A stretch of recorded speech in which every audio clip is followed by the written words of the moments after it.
shi wannan an dakatar da shi ne saboda an gan shi yana runguman mace, yana tattaba mace.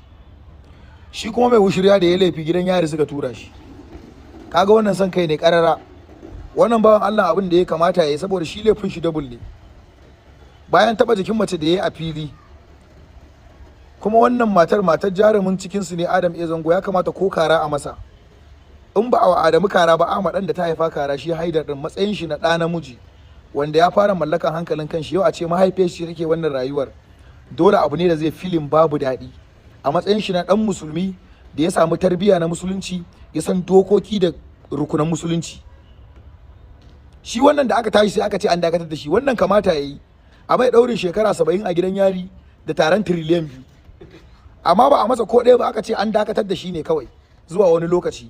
Amma shi mai wushirya saboda ba shi da gata, bai da galihu, kun raina sa, da ya laifin da bai kai na wannan ba, tura shi gidan yari kuka yi da shi da wannan yarinya mai zubin mudin nabi. Wannan ba adalci ba ne.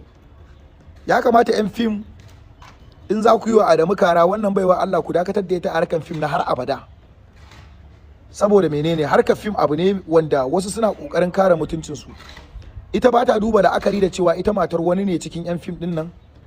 Ku dinga ba ta role din da ya kamata, ta dinga shiga na mutunci ko don darajar ɗanta. Akwai abubuwan da ya kamata a matsayinta na wanda ta taba aure ta aihu kuma ɗanta ya fara girma, ya kamata a same ta da wasu ɗabi'un da ba a samu sauran 'yan fim din da shi ba. Sun fil misali Jamila na gudu, ba tana da yaro ya girma ba, amma shi bai isa ya ga fim din da maman shi take yi Jamila ya ce alatir ba, saboda ba ku ganin Jamila na irin wannan shirman. Dan Jamila na gudu yanzu bai isa ya ga Jamila a fim ya ce yana Allah wadai da a nuna Jamila a ce matar shi ba, mamansa ba. Amma wannan baiwa Allah tana kuskure, tana da yaron da ya girma. Adamu da ta aure harka fim din ne yake, yana kallon ta ba zai ji daɗi ba. Ita gaskiya kwaya ɗaya ce, in ta zo akan uban kowa ka faɗa. Ya kamata 'yan Hausa fim ba maganan a ba yarinyar nan suspension bane, a dakatar da ita a harkar fim na har abada ne kawai. In dai kuna da kara kuma za ku yi ma wannan mutumin naku kara, kamata ya ku dakatar da ita a fim na har abada, babu ita babu harkar fim. Yanzu mu ba gaji fresh ba ya saki matar shi yar Gombe ba. Kun san mutum nawa suke ganin yarinyar nan a ta musu? Yarinya ce kilin, yarinya ce mai kyau, amma saboda kara da ganin cewa ji fresh namu ne, ba dan shegen da yasa 'yan TikTok ya je ya neme ta. Saboda duk wanda ya neme ta ya mun ci gutsun uwarsa, saboda bai mana kara ba. Ya ku 'yan fim ba ku da kara ne, ya mu muka fi ku kara ne.